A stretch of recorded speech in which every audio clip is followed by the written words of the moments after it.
தேவ பிள்ளைகளே, ஒரு கர்த்தருடைய வார்த்தையை கேட்டு மகிழ்வோம்.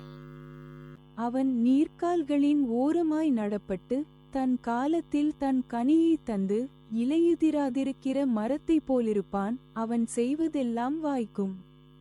சங்கீதம் 1-3. இன்றைக்கு முதல் கர்த்தர் உங்களை ஆசீர்வதிக்க போகிறார். எப்படி தெரியுமா உங்களை ஆசீர்வதிக்க போகிறார்? தண்ணி பக்கத்துல இருக்கிற செடி கொடி எல்லாம் அப்படி செழிப்பா இருக்கும். அதே போல நீங்க கர்த்தரோடு இருந்தீங்கன்னா கர்த்தர் உங்களை செழிப்பாய் ஆக்குவார், உங்களை கனி தர வைப்பார். கனி என்ன எப்படி தெரியுமா? நீங்க ஜெபிக்கும் போது, துதிக்கும் போது, ஸ்தோத்தரிக்கும் போது கர்த்தர் உங்களை ஆசீர்வதிக்க ஆரம்பிப்பார். ஹல்லேலூயா, ஹல்லேலூயா. நாம செய்யறதெல்லாம் வாய்க்க செய்வாராம்.